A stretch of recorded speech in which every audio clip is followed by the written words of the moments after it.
We're live.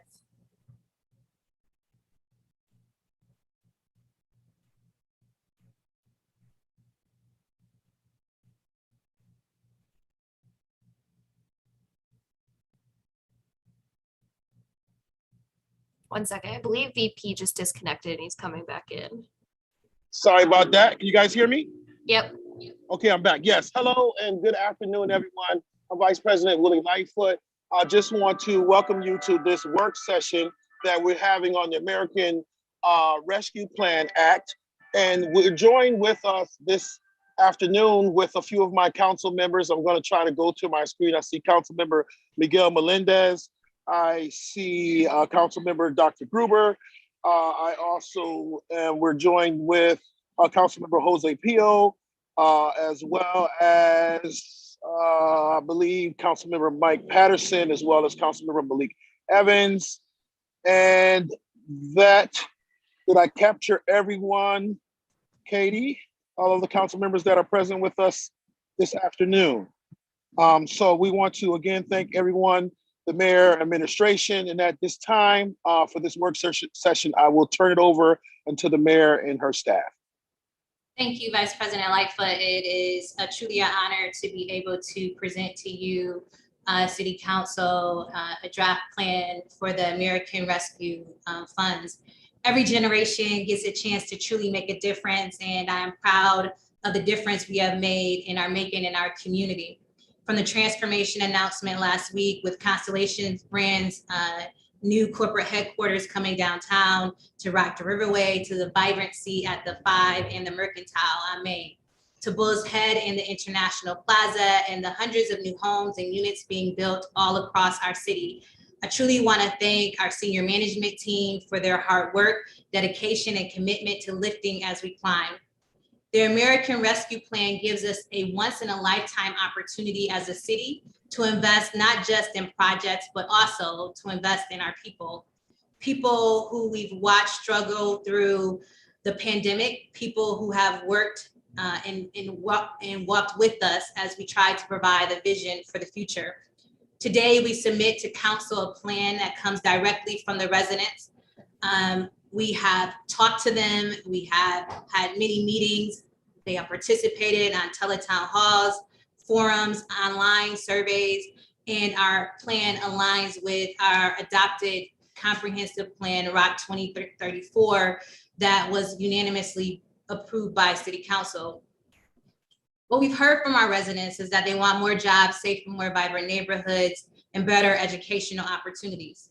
The plan we submit today aligns with that vision. We propose today, and I'm just going to highlight a few because our team is going to be going through these individually. We propose a universal basic income demonstration project for 200 families for 2 years, and that we forgive delinquent tax and utility bills for owner occupants. We also propose that we provide food desert loan grant program to bring grocery stores, processors, and distributors directly to our most challenged neighborhoods.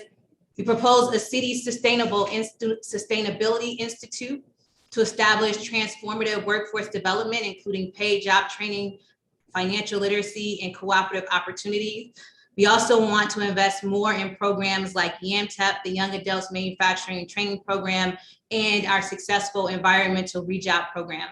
We propose a new healthcare worker demonstration project to recruit and retain entry-level healthcare workers in partnership with SEIU 1199 and increased investment in youth employment. We propose that we expand our senior meals program and make specific senior housing assistance grants for those seniors that wish to age in place.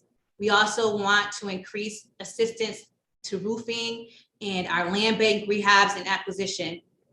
We want to push the envelope on our neighborhoods that have been redlined for many years and greenline those neighborhoods through the Buy the Block initiative. We propose we expand the Maplewood Library and create a new library in Northeast Rochester. We want to finish the Rock City Skate Park, expand the convention center into the downtown Riverside Hotel, and revitalize Bull's Head.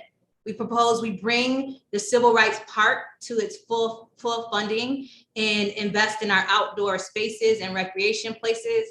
We also want to invest in replacing our lead pipes and connecting our community to nature. Finally, we must protect our infrastructure and especially our cyber infrastructure that the city needs and utilizes each and every day. We need to become a more inclusive, smart, and innovative city by replenishing our reserves and elevating our workforce. And we propose much more in this plan. These are just a few highlights that I propose today in this plan. I look forward to answering your questions. And I also want to turn it over to Chris Wagner, our dynamic budget director, who's done a great job with this team to go over and walk you through each section in detail and answer the questions that you may have.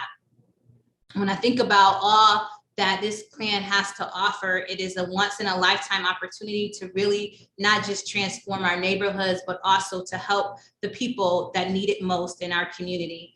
I definitely want to thank Chris Wagner and his team, our senior management team, and of course our communications team for their hard work in developing this plan. Chris? Thank you, Mayor. And thank you for all your work. I want to echo that, the senior management team and my staff who worked so hard on this, especially Christina Helgenthaler, Sarah Boyce, and Suzanne Warren.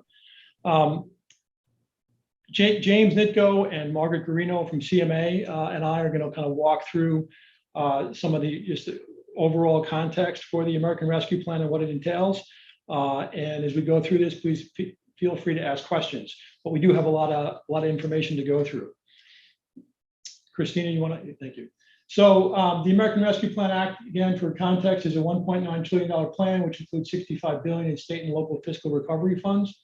Rochester's getting $202.1 million. You can see what the district in Monroe County, that they're also receiving funds.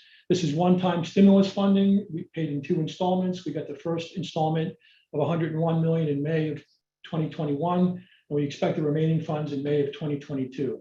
We have to obligate those funds by December 31st of 2024 and spend them all by December 31st of 2026. I want to turn it over to CMA to discuss eligible uses and walk through some of that.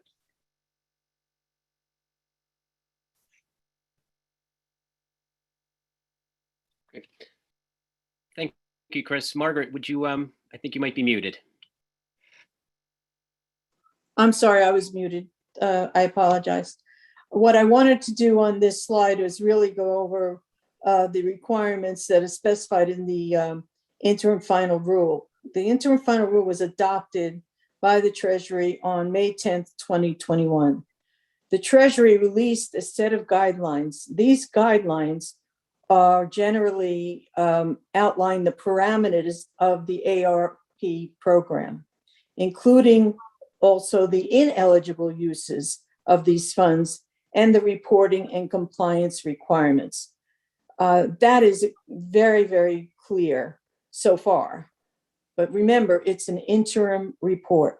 As clearly slated on the slide, the rules are interim, and the expectation is that the US Treasury will release a final rule sometime this fall. We had first heard the end of September, but obviously that's not happening. We have no definitive time at this point, and we will certainly let everyone know when we know that. Again, keep in mind that these rules can change, but this report is based on what is allowed or not allowed within that interim report. At this point, I'm going to turn it over to James. Great, thank you, Margaret. So as Margaret had mentioned, there is the interim rule that is presently out. The expectation is a final rule will be forthcoming. What I wanted to discuss a little bit is what's in the current interim rule as eligible uses. So the ARPA funds are intended to recognize the widespread impact of COVID-19, the pandemic, on both public health and the economy, and also the disproportionate impact on low-income communities. The ARP funds are very flexible. They allow cities the flexibility to focus on some of the hardest hit communities and families to help address the health disparities, to invest in the community, to invest in housing, and to promote health and the childhood environments. In particular, There are some presumptions of eligibility in projects that happen in what's known as a qualified census tract, or a QCT. And you'll see in the draft report, there is a map that shows where those QCTs actually are. And some of the things for those eligible areas are things like direct cash payments and loan interventions, assistance to businesses and non-for-profits, impacted houses and industries and workers. There could be community development, homelessness, childcare, and education. As you can see on the screen here, within the interim final rule that was released by the US Treasury, they do specify some primary areas. So ARP funds may be utilized to support public health expenditures. And as you can see in the slide, there's some examples of those to address the negative economic impacts, again, including workers, households, small businesses. You can change the slide. To replace lost revenue, there is a formulaic calculation that can be done to determine how much revenue perhaps was lost as a result of the COVID-19 pandemic. The amount of that calculation may be more broadly utilized, and I believe Chris may touch base on this a little bit later in the presentation, so I'm not going to go into too much detail on that portion right now. Some of the other key eligible uses include investing in water, sewer, and broadband infrastructure. And on a final note, to provide premium pay to some of the essential frontline workers. Also included in the interim final rule, as Margaret had originally mentioned, there's some ineligible uses, and you can see a list of those on the screen here. So what can funds not be utilized for? ARP funds may not be used by a recipient to deposit into a pension fund or deposit it into your rainy day funds or fund balance, financial reserves. They cannot be used to pay debt service or even to pay debt issuance costs on a future debt issuance. Generally, they can't be utilized for federal matching requirements or infrastructure not directly addressing the ARPA. However, you want to keep in mind, as I briefly mentioned before, there is a small calculation for the revenue replacement funds that allow for governments to utilize for any general provision of government service. And that can actually include some capital projects, among other things. A number of the industry associations and other applicable sources have been releasing some best practices relating to strategies for the best uses of ARP funds. As detailed on the screen here, there's a couple strategies that we think really make a lot of sense, and we wanted to point those out to the city. When possible, care should always be taken to avoid creating new programs or projects that will require ongoing long-term financial commitments that may extend beyond the availability of your ARP resources. You don't want to find you're utilizing these funds today and in a future date, you're in a worse position because of those funds. ARPA funds are intended to cover the operational deficits of the COVID-19 pandemic. However, they're not intended to bridge over an operational gap in a current year's budget. You want to make sure that you're looking at the future and that your budgets are fiscally sound and that there's not gaps that are being bridged by the use of these funds. Generally speaking, critical infrastructure needs are an area that a lot of entities are focusing on. That's generally a one-time use that you're going to have to pay regardless. We know that there's not going to be a tail involving those. So these are some of the key best practices that we wanted to point out to the city. And with that, I will open it up for any questions that you may have on our portion. If there are none, then I'll turn it back to Chris. Thanks very much, James and Margaret. I'll keep going here. I just want to go over the process to date and the process going forward. So as the mayor mentioned, we solicited community input through an online forum we held on June 3rd, through a telephone town hall held on June 17th. As well as an online survey in May and June. And a report that highlights the results of that citizen input is on our website of cityofrochester.gov/ARPA.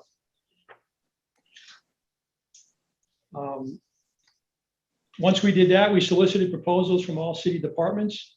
We reviewed those proposals against eligibility criteria established by ARPA and the Treasury. We reviewed those proposals for alignment with our 2034 comprehensive plan and Rock the Riverway and other, as well as other funding sources, and determine whether projects could fit into those, whether projects made most sense in ARPA or looking at other funding sources.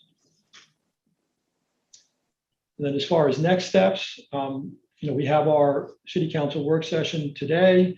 We've developed a preliminary spending plan and are bringing that to Council for approval. Council will have the opportunity to approve spending on a project-by-project basis, as each one will be submitted to Council for the appropriation of funds. So we're going to go over some of the major initiatives proposed in the preliminary spending plan. The presentation itself is organized around the eligibility criteria for the ARPA funds, and city leadership will provide highlights of key projects within each category. I would note that the spending plan document itself is organized around the Rochester 2034 comprehensive plan. And that spending plan will be delivered to Council immediately following this presentation. The document provides funding allocations, detailed project descriptions for each proposed ARPA expenditure.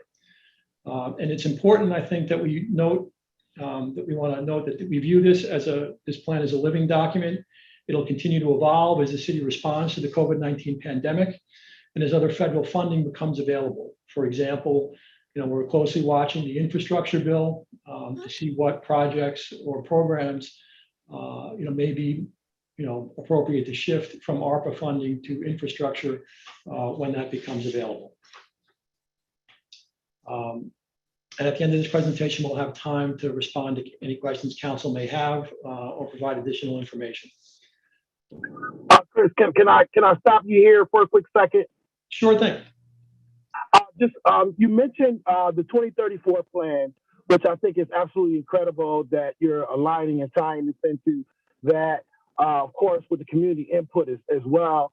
I would like to ask, was there any consideration, or we're going forward, potentially any consideration on also alignment with potential use of these funds with the Race Commission report as well? Mayor, do you want me to answer that, or do you want to? I got it. Yes, you'll see, that one of the, number of the initiatives directly aligns with the Race Commission report as well, especially when it comes down to the housing initiatives, the universal basic income. And so as we go through, you'll be able to see that the Race Commission's plan was also part of the what we thought about when developing the initiatives or what we're proposing today. We also have Dr. Archie, who's on the line, who will be talking about the universal basic income and what we thought about there. So Vice President Lightfoot, although we did not necessarily highlight the connection to the Race Commission report, it is definitely born through this document. You will see many of those recommendations come out of that report as well. And we can make that adjustment to make sure that we highlight those different parts in the plan as well. As Chris said, this is a living document. And so we definitely want to make sure that we align and make sure we highlight that alignment going forward. So we'll make that adjustment as we proceed. Thanks, Mayor. So now what we want to do is kind of walk through some of the highlights of the plan here, and I'm going to have SMT speak to highlights concerning their areas. And so I'll start with Commissioners Lyman Torres and Kirkmeyer. Thank you, Chris. As you can see here, a part of our public health response is going to be an ongoing effort of managing the COVID-19 testing and vaccination requirements for not only city employees, but also for the community. And so while there's been a lot of work that has been funded and overseen by the county in that regards, we do still have many components of the vaccine the vaccinations and the testing that we have to account for both city employees, as well as ensuring that equitable access for city residents and making sure that continues. So that is included in this proposal. I'll turn it over to you, Commissioner Kirkmeyer, to start the conversation on food security. Thank you, Danielle, and good afternoon, everyone. So one of the proposals, as the mayor alluded to earlier on, under food security is the continuation of our senior meals program.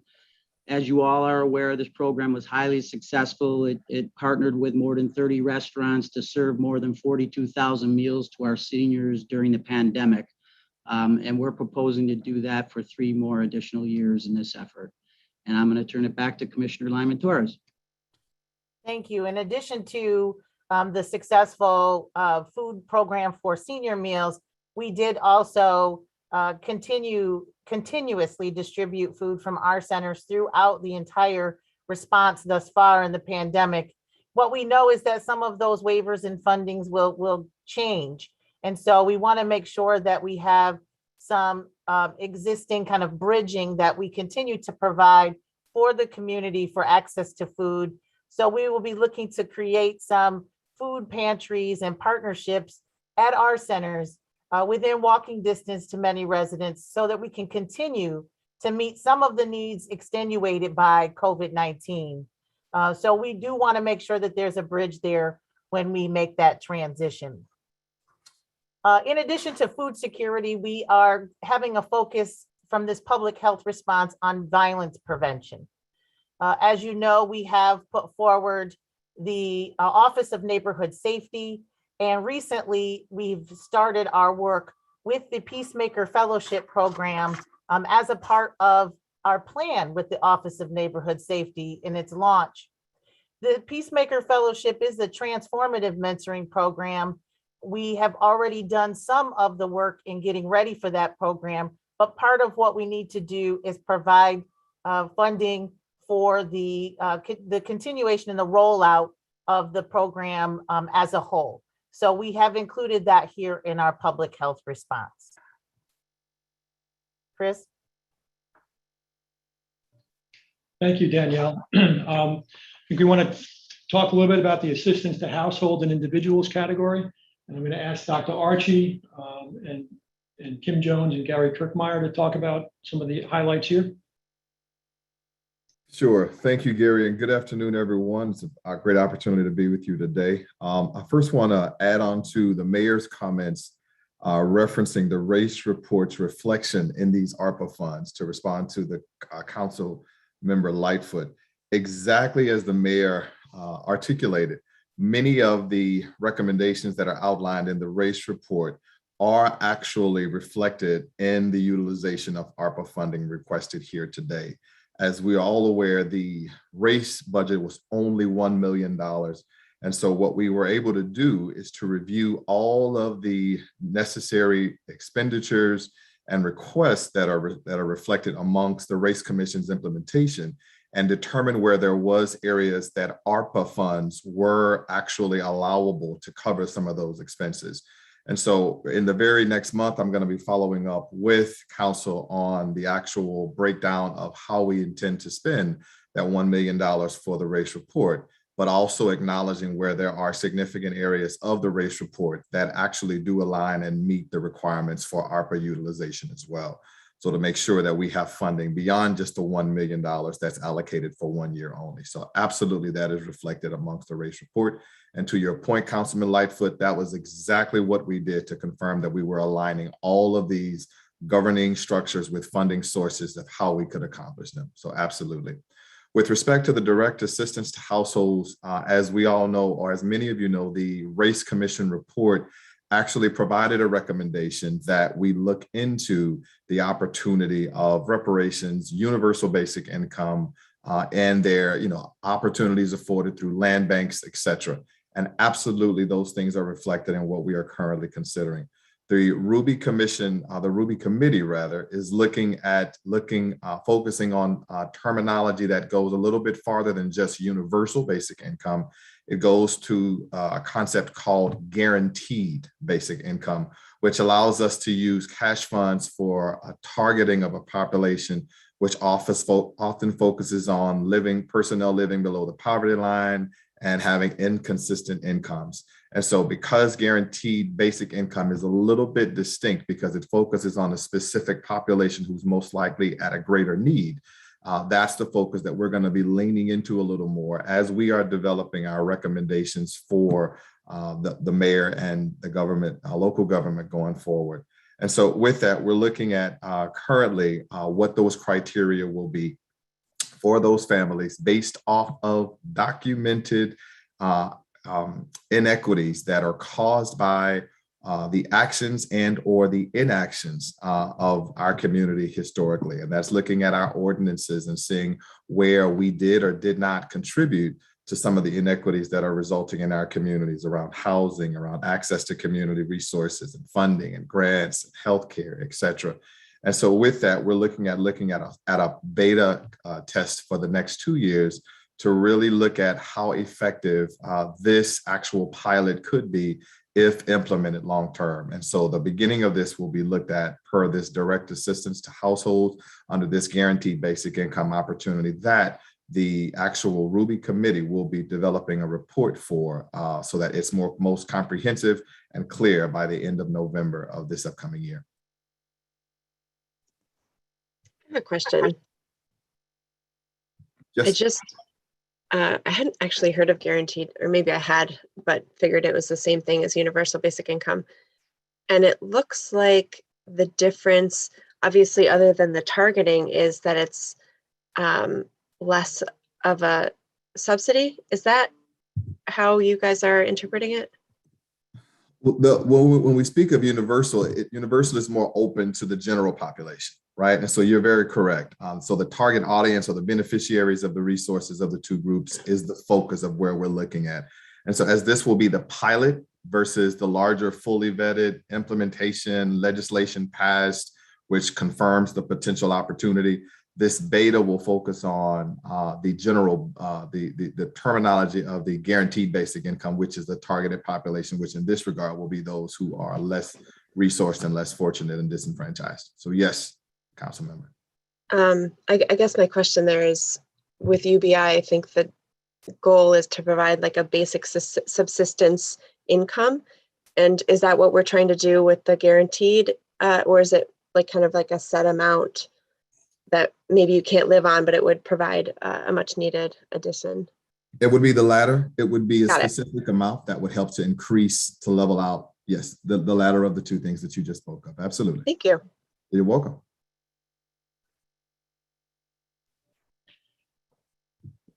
I'll ask Kim Jones to speak about tax forgiveness. Good afternoon, everyone. So the Finance Department proposes to use its portion of the ARPA funds allocation for property tax and utility bills relief. As most of you know, we have begun to prepare for the upcoming foreclosure sale. We haven't actually commenced the action yet, but we are in the process of doing so. What we have done is we've removed the owner occupants from the foreclosure sale. And so there's about 4,800 properties that have been removed from foreclosure. So we would be looking to afford those property owners some tax relief in the form of forgiveness of property taxes. The renters and the investors have, reaped the rewards of the ARPA funds. And, our position is that it's time for the owner occupants to be afforded some relief as well. So we're in the process of developing specific criteria that relates to the forgiveness of both property tax and utility bills. And with that, I'll entertain any questions.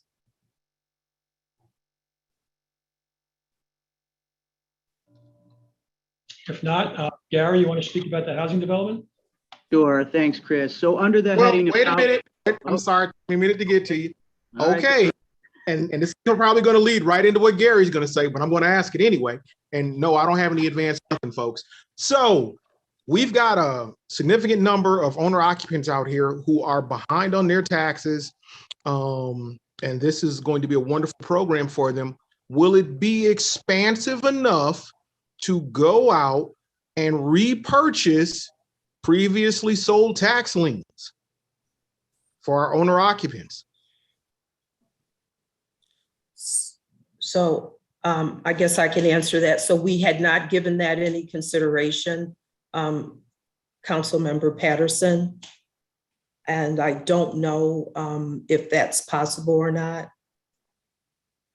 I would love for it to be considered because we also have a subset of property owners who, for whatever, simple, they don't have the income. They have been consistently behind on their taxes. We were selling those liens. So if we can consider it, I don't expect an answer today, but if y'all could consider it, it'd be appreciated.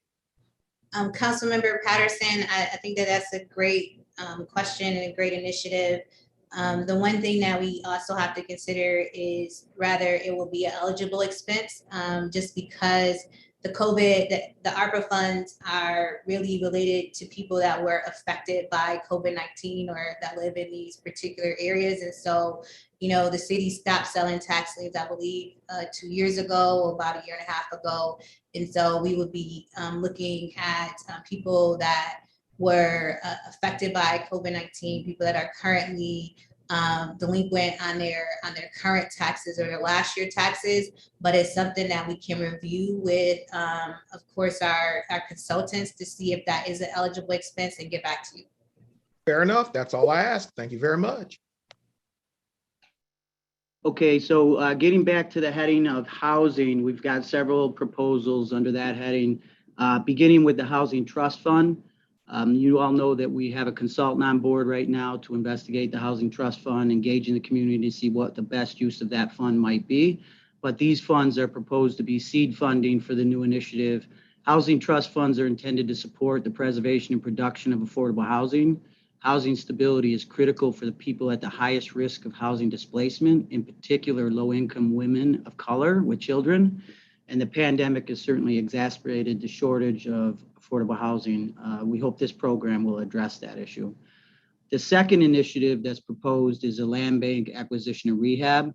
This would be funding going to the land bank to expand on and broaden our capacity right now to create owner occupancy opportunities for low-income residents via the tax foreclosure process.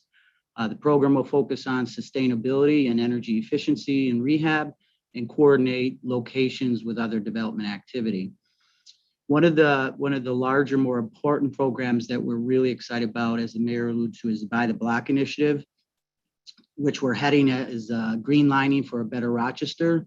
In this program, we intend to take 100 vacant lots in formerly red line neighborhoods and build new construction homes for income eligible residents.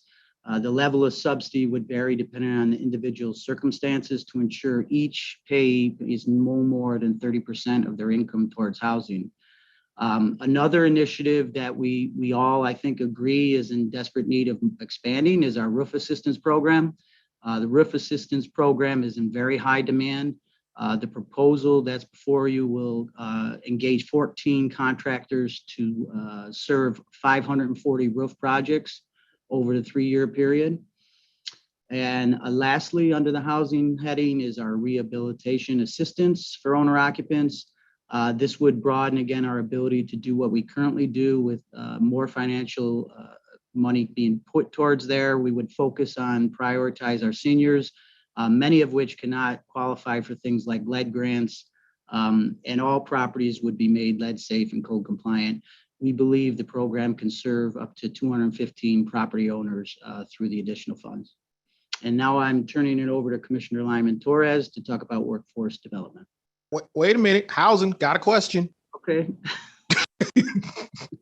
Okay, so we have a fair number of folks who have purchased dilapidated buildings throughout our city who are looking to rehab them, turn them into owner occupant housing. They are trying to bootstrap them, and we know that there is no such thing as bootstrapping. And in many instances, it is not going well. Will this program make dollars available to help those folks? I got 3 or 4 in the top of my head. Are you referring to owner occupants, Mike? Yes, they actually own the property, but it has not been rehabbed sufficient enough that they can actually occupy it. And it is their intent to live in it. Will we have dollars available for that? Yeah, I mean, it's our intent to cover that space. I will tell you that that's a difficult space in CDBG, so it remains to be seen what the associated regs will be for ARPA. But if they're a little more flexible than CDBG, which requires the occupant to actually live there to help them, then we certainly intend to broaden it to cover that gap. That is a wonderful thing to hear. And just as a follow-up, every one of the last three items that were just discussed by Commissioner Kirkmeyer are actually referenced in the race report. Every one of them. Can I ask? Go ahead. I'm sorry. I do also want to note that, here in assistance to households and individuals is also our proposal to put in, to remove lead water pipes that we have and to put in additional dollars for that. We're hopeful that through the infrastructure bill that's coming out of the federal government, that could be moved over to that. But we also wanted to make sure that if it wasn't, that we set aside some dollars to definitely remove the lead pipes that we have here. Commissioner Jones, if you want to talk a little bit about that, or if VP Lightfoot, if you wanted to talk about the housing initiatives first, and then I could turn it over to Commissioner Jones to talk about the clean drinking water. Yes, Mayor, I do have a question referring to housing. Just a clarification. It's my understanding the new build, Commissioner Kirkmeyer, that you were speaking of with the vacant lots and the new build, is that speaking directly to the first-time buyers' opportunities for those that were historically in the redlining communities or neighborhoods? Absolutely. Is that the other initiative? Okay. Yeah, absolutely. Right. That's the goal. Yep. Thank you. Well, I will chime in on workforce development and then hand it over to Commissioner Jones, as the mayor has alluded to talk about clean drinking water infrastructure. So the mayor did outline in her opening remarks and highlights several investments in workforce development. And I think that it's something that we've really focused on, making sure that this proposal can kickstart and infuse dollars into supporting people retrain, train up, get prepared, get connected to employment. And this is, there are many of these transformative projects, including City Sustainability Institute, which will focus on urban agriculture and the preparation of individuals for a number of businesses, including businesses that are coming and up and coming to our community, that they will have the opportunity to participate in and need new skills to do so. We also have YAMTEP, which we have the Youth Adult Manufacturing Training Employment Program that we've been supporting and investing in, and has continued to grow. But there's an even more increased need for this kind of investment as we move forward. Again, kickstarting the retraining and the preparation of individuals for work, youth and adult alike. The healthcare worker program the mayor talked about, really needing to train up and include many of our city residents in being eligible to hold some of these key healthcare jobs as we move forward. And then lastly, the youth employment expansion. That is happening in a variety of places, but we know that increasing our investment in youth employment will increase our investment in the future and in decreasing violence as well. So it is being used and seen as a violence prevention strategy in addition to this assistance to household category. So with that said, Commissioner Jones.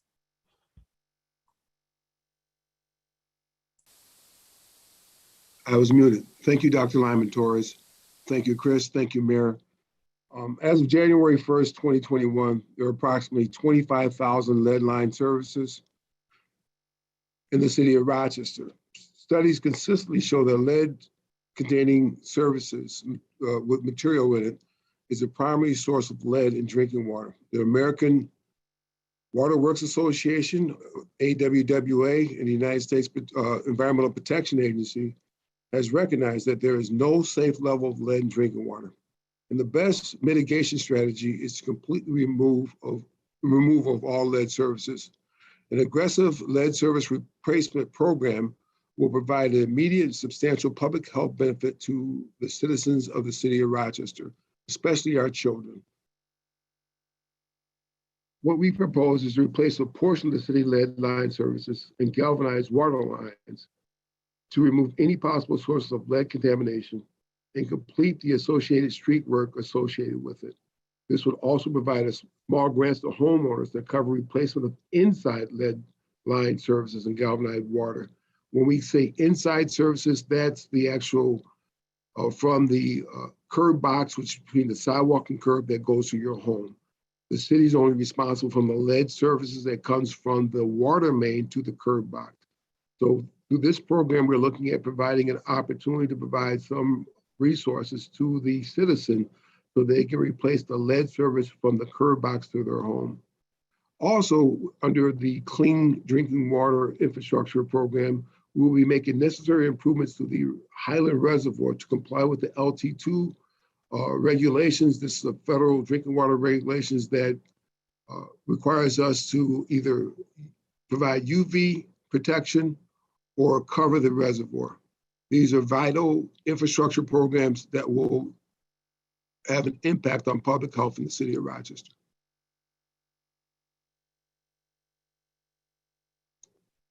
Thank you. Thanks, Commissioner. Commissioner Jones, I just wanted to stop and lift that up in this space. You know, I've been one of the ones that have been constantly kind of badgering concerning our lead. I'm so glad to hear you say that there is absolutely no safe level of lead to that's just ingestible to humans. So because we know that that's a major problem. We know that it's extremely expensive. So I'm very excited to hear about the practical use of these funds for a very critical point of to definitely help the public health and our citizens with reducing and removing lead-based water pipes within our community. So I'm very excited to hear about that. Thank you, Council VP Lightfoot. We're actually in the process of doing some lead service removals and cement lining of our water mains now in different areas. And as part of this, it's a holistic approach where we do the lead service removal, the actual cement lining of the water main, and then we come in and we do the street rehabilitation all in one swoop.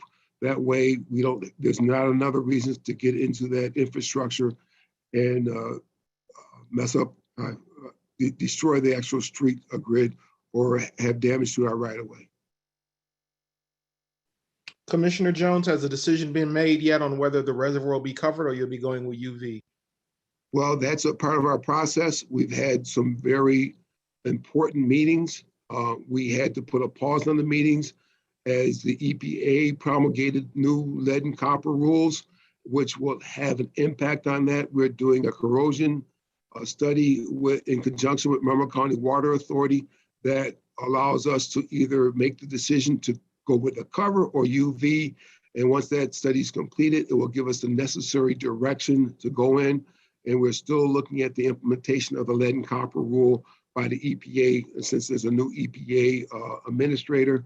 So that's up in the air, but we need to make sure that we're ready to move once LT2 is back in place and once the lead and copper rule has been certified. Thank you, sir.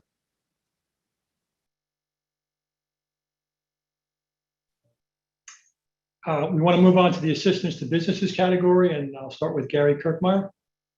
Thank you, Chris. So under the business assistance category, we've got 3 programs being proposed. One is the Food Desert Loan and Grant Program.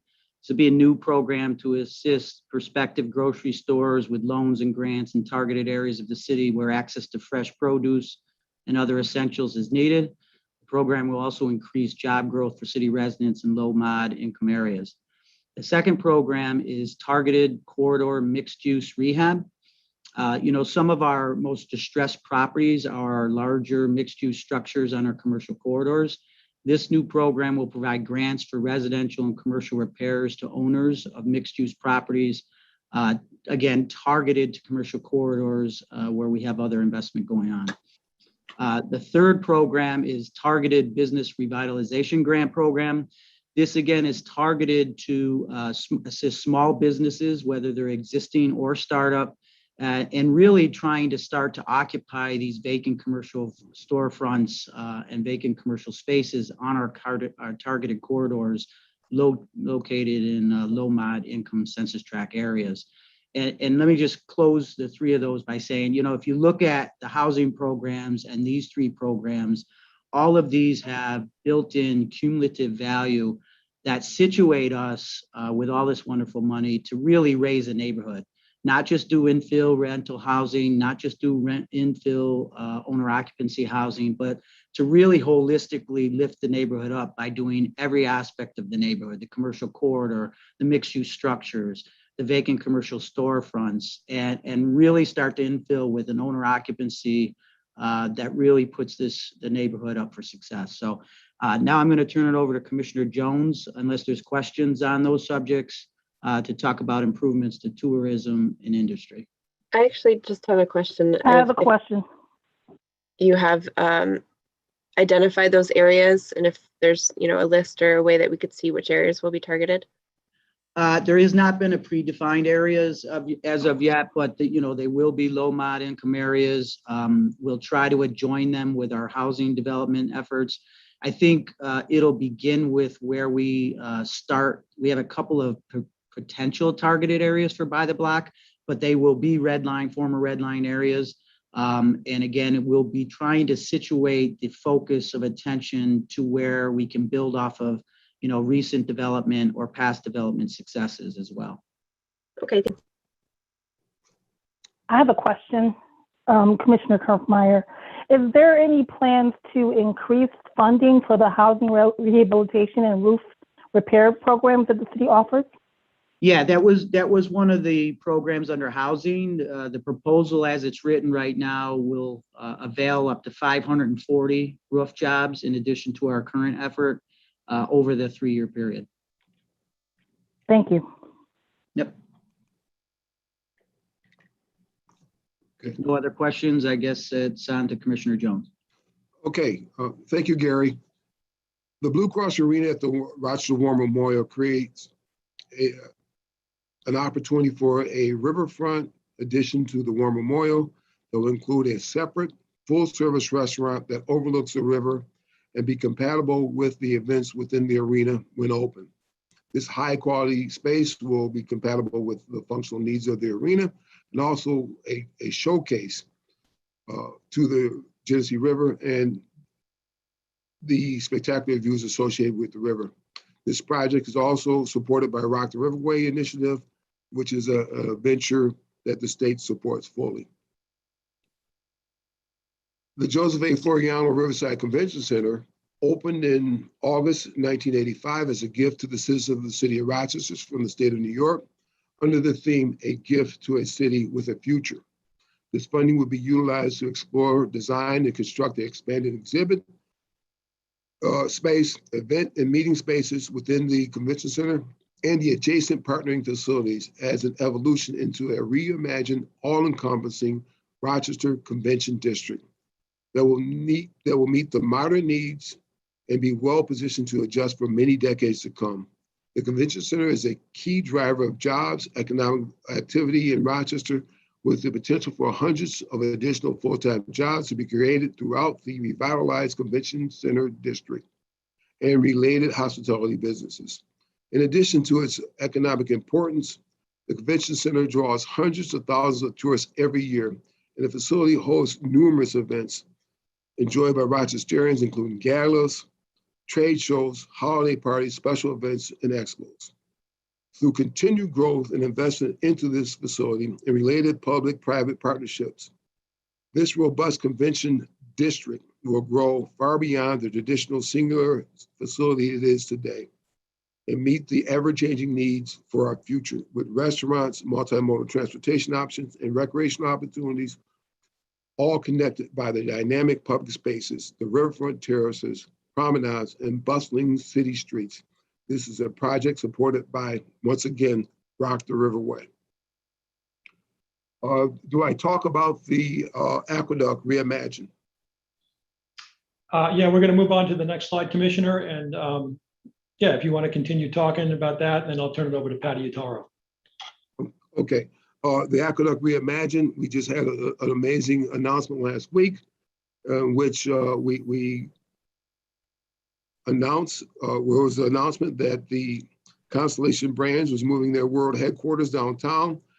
And it's downtown right next to one of the centerpieces of the Rock the Riverway, the Aqueduct Reimagined project, which is a bold plan to create a central gathering place and riverfront connectivity on the downtown waterfront.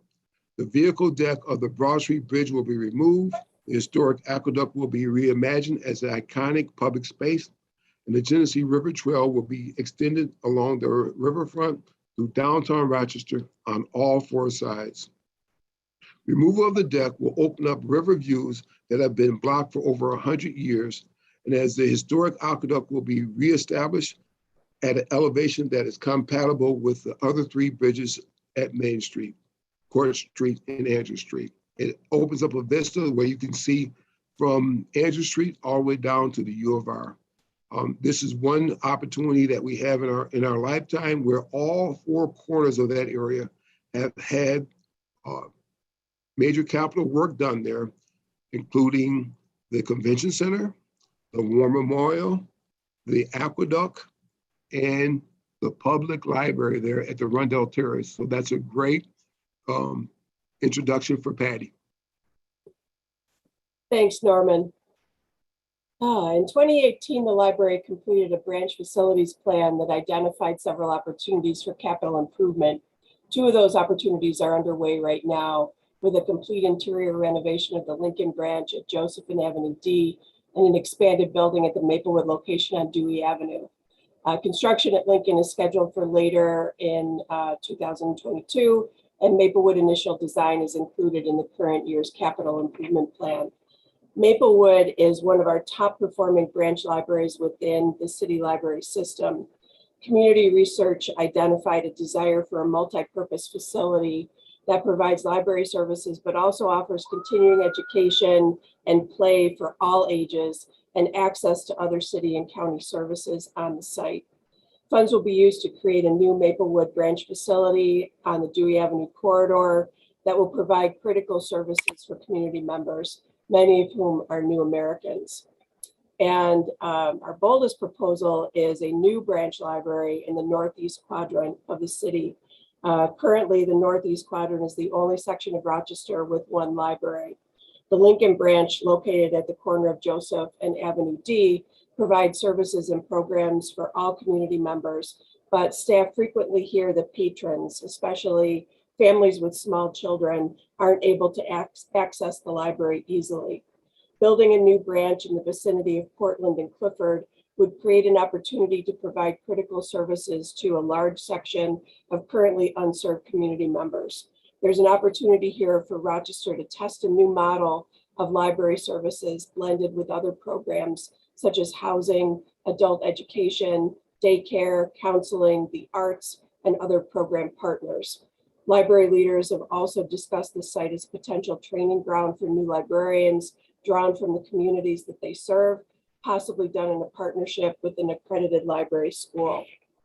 There's also been a recent study produced by the Federal Reserve Bank of Chicago that showed some compelling data supporting capital investment in libraries, including sharp increases in library visits after capital investment, increases in borrowing of items, particularly by children, and increased attendance by children at library events, with these increases sustained for at least 10 years after capital investment.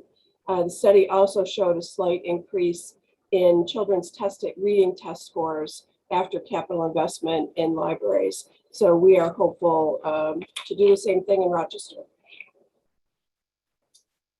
And unless there are questions, I will turn this over to Commissioner Lyman-Torres. I just want to, so this is Councilmember Patterson, and I just want to thank and commend the administration. I was literally complaining about this yesterday. So, and as you all know, I complain about it every day. So I would like to thank you and commend you for noticing and acting on the fact that the Northeast District only has one library and that you all are going to work to ensure that we have at least two. And when this one's done, I'll get to work on complaining about number 3. Thank you very much. Thank you. Thank you. And also included in this investment in neighborhoods and public spaces is the creation of a nature center located within the historic Maplewood Park, which would be the first of its kind in Rochester for both recreational and nature-based educational and environmental programming. The Nature Center will serve as the Rochester's hub for specialized environmental education and our experiences along the Genesee River, including interactive exhibits, demonstration gardens, wildlife, outdoor adventures, summer camps, and also a nature-based pre-K program. This project is a part of the Rock the Riverway initiative as well, and is something that coincides with the legislation which adopted the Children's Outdoor Bill of Rights.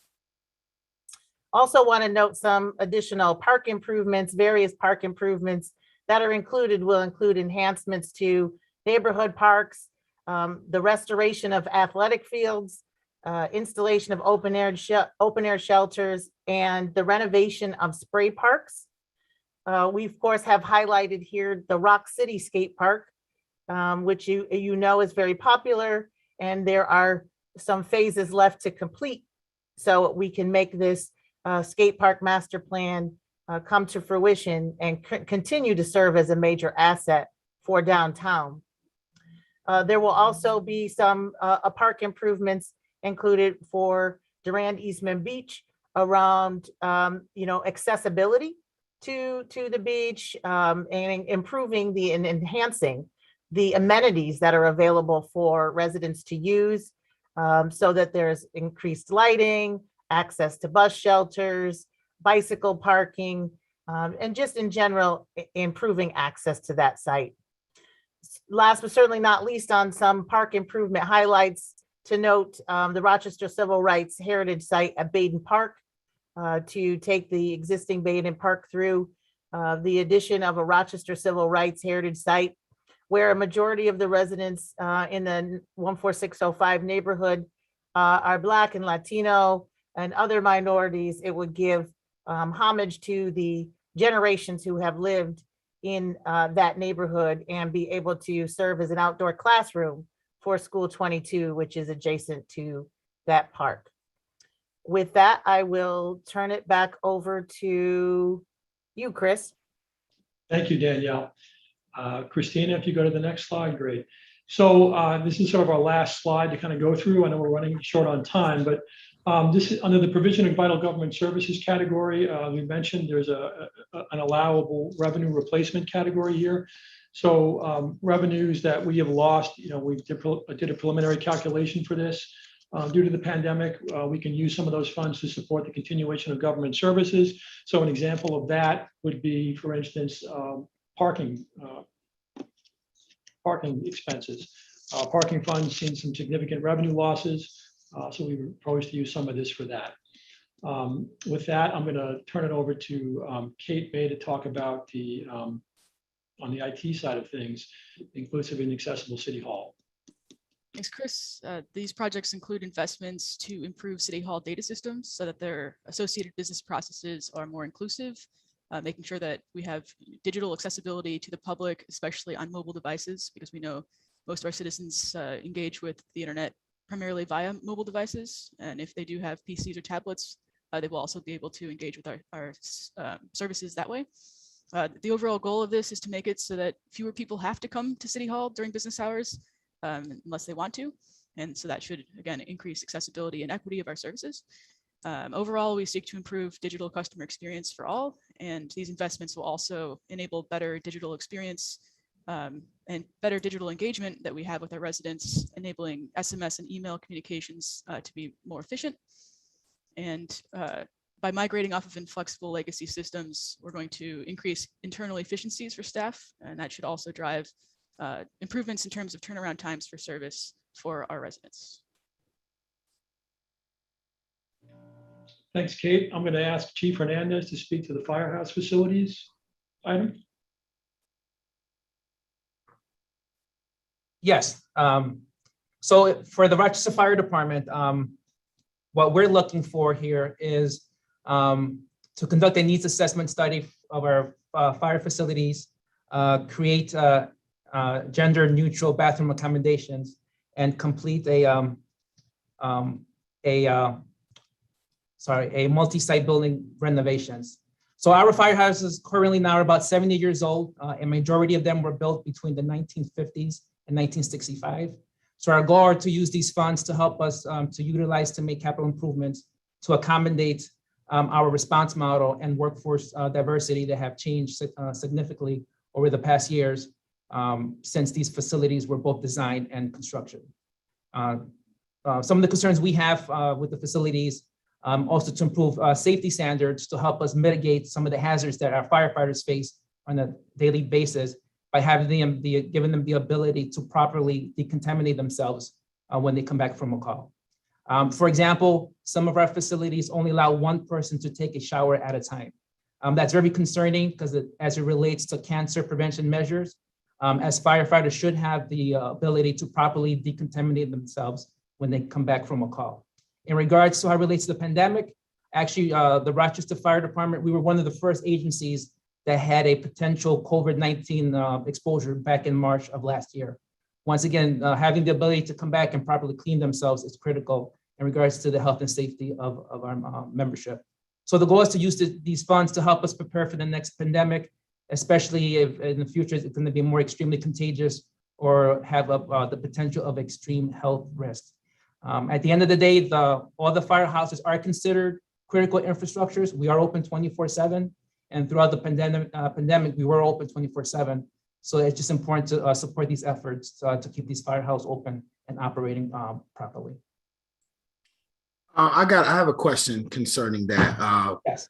Chief. I'm glad to hear that we're looking into. I wonder is there opportunity to build upon the former report that we had that gave us a few options. One of them was rebuilding firehouses and maybe even relocating them to increase response time for, and as we're looking to rezone, and we're seeing that we have a very different Rochester than we had, decades ago. Some of our commercial facilities are no longer commercial, they're mixed use. And we all know that as we're currently going through this process now, I wonder, can we build upon, I'm just trying to think of the name of the report, the same one that had, yeah. So yeah, you're referring to the Fitch study.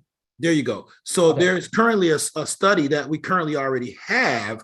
And I'm wondering, is there an opportunity to build upon one of those models which pointed out the ability to relocate firehouses, build new firehouses? Would it potentially be a savings or less money in the long run instead of trying to keep patching these current old facilities and buildings? It seems like we keep, trying to fix them, and as you know, as the trucks are getting larger, they're getting taller, they're different than the trucks in the past, and all of these. Plus, of course, having more community facilities and more emergency places for, as we saw, the uses of our centers during COVID, that our firehouses weren't really equipped to maybe do some of the things that they could have done in a sense of emergency. So I just hope that as we look to spend those funds to look at that we can maybe build upon models that have already been studied and researched, and maybe it's an opportunity to build upon those existing studies. Thank you for that, Councilman Lightfoot. I agree with you. The Fitch study was based more on responses. They did give some recommendations of only certain locations. The majority of the locations that we do have are adequate for responses. And in those situations, we still need this needs assessment, because at the end of the day, we still need to build upon those facilities. So yes, I agree with you. There's possibilities of making some movements, maybe combining one or two firehouses. But at the end of the day, we still need this additional study for the other firehouses that are in great locations, but however, them being 70 years old definitely aren't meeting our current needs. So we would definitely look at both.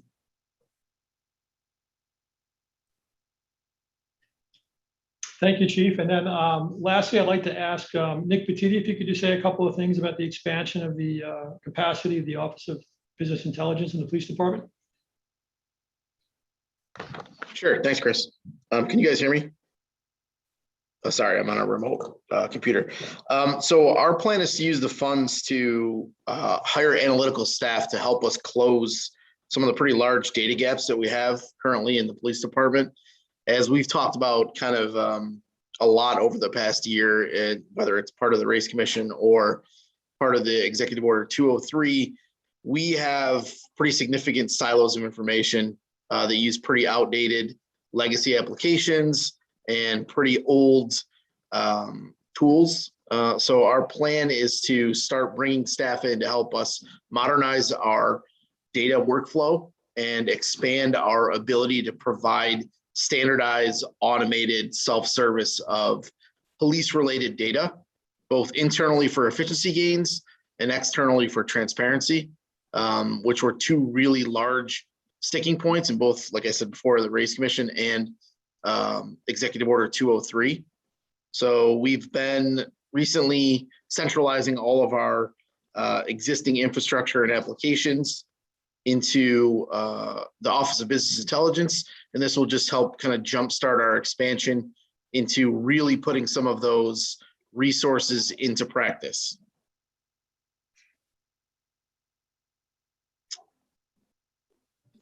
Thank you, Nick.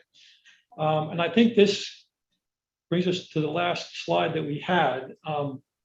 Before I ask for more questions, I did notice, Margaret Guarino, you had your hand up at one point here. Did you have anything you needed to interject? No, it just automatically popped up like that. My apologies. Okay. No, I didn't have any questions. Thank you. Great. Chris, I have to jump to the other briefing, so I'm gonna jump in for a few questions if you don't mind. Sure. I have a few questions. First, so you gave the first slide about the total dollar amount and the different expenditure schedule of this whole proposal. How much of the total ARPA funds are being proposed to be spent? I'm sorry, how much of the total funds are proposed to be spent? Yeah, so, in this proposal. So we're allocating, the plan shows that full $202.1 million. Now, there's some contingency built in there, but it shows the full $202.1 million. Okay, my second question is related to things like Commissioner Lyman Torres mentioned parks and that's a wonderful thing to be able to expand and improve our parks. But does this also incorporate staffing increases as well? Like, is there any of these dollars allocated to personnel so that we can maintain some of this work after it's done? Yes, some of these programs we're talking about require some additional staff to carry them forward. So the staff would, and for instance, the Office of Business Intelligence, as Nick talked about, so some of these funds, do include funding for staffing. Great. And my last question, and I assume that will be indicated in the individual transmittals if it includes staffing as well, Chris, is that right? Yes. So you'll understand when the programs come to council, for approval, you'll understand what's in them. Yes. Great. And my last question, again, maybe I'll just kind of know it when I see it, but I'm curious what we're actually going to be being asked to vote on. Using the aqueduct as an example, there's already been a lot of dollars associated with the aqueduct. There was a press release a few weeks ago from the administration that the RFP was submitted, and that I believe Commissioner Jones and other folks were actually already beginning to review different design firms. So I'm wondering since there's already something underway, and of course, once a design happens, there needs to be additional legislation to council to vote on any geometric changes, et cetera. What are we actually going to be being asked to vote on with this? Just allocating the dollars or doing work? No. So the way this process is envisioned here, right? So the item that you'll get following, this work session will be, the transmittal of the plan along with a resolution, endorsing the plan. Again, we'll be asking you, or departments will be submitting items as we go throughout this process for council to actually approve and appropriate funds for individual items. So the initial, approval that we're looking for here is just of the overall plan. We're not appropriating any funds as part of that overall approval. The council's already appropriated certain projects, right? I think you've seen three items already. There have been 3 ordinances that have appropriated funds. There are a couple more that will come in as tweeners for October. But the resolution doesn't appropriate funds. It just endorses the overall plan. And obviously one of the factors that I think we need to mention here is that we're in the middle of a transition. So this resolution would ask to endorse the plan, but not appropriate dollars. What is the kind of, how does that legally bind these dollars moving forward into, the next 3 years when some of these dollars are going to be spent? Yeah, so I don't think it legally binds the dollars until council actually appropriates the funds, right? So we talked about this as a living document that's designed to be flexible as, priorities change, as the pandemic, moves and we react to what happens. So again, this is a preliminary plan and that's the process that we envision going forward. So the idea was to be flexible. We're well aware of the upcoming change of administration and as well as change in council. And so some priorities may shift. So I think the process allows for that.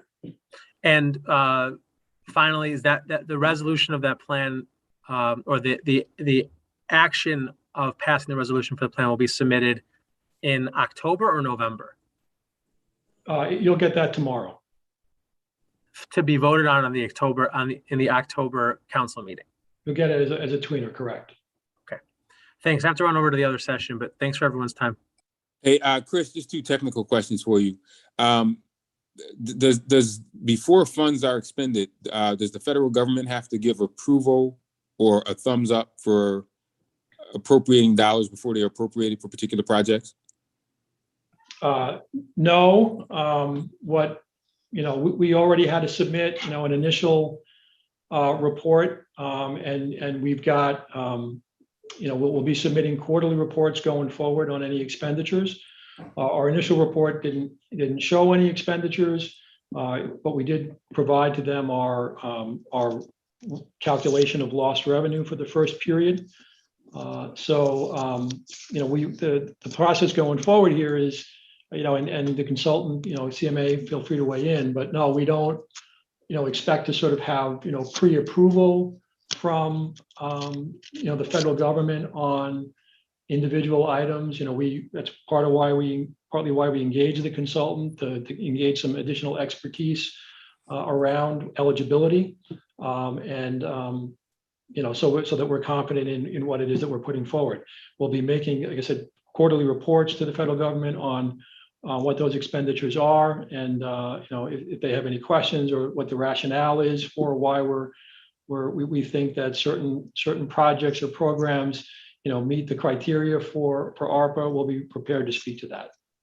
And from our allocation this is Margaret. We also have to wait for the final rulings. As we said before, this is an interim report, and we just have to make sure that the plan adheres to the final report. That was my second question. Yeah.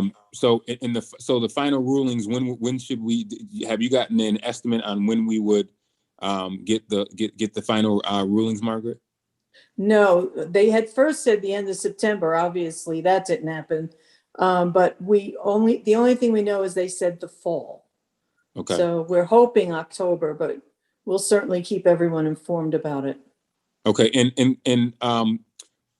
Chris, how much, we know what our allocation is, but how much of our allocation so far is in the Treasury related specifically to ARPA funds?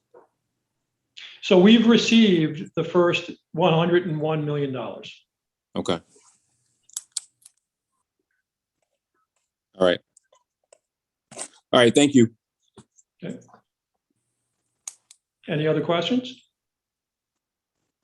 All right. Well, are there any other questions from our council members? I want to take the opportunity, first and foremost, for us even Excuse me, having, Council Vice President Lightfoot. yes. I have one final question. Can the administration tell me how long do we have to spend the ARPA funds? So is there a timeline? Yes, we have to commit the funds by the end of 2024, calendar year 24, and fully expend them by the end of calendar year 26. Thank you.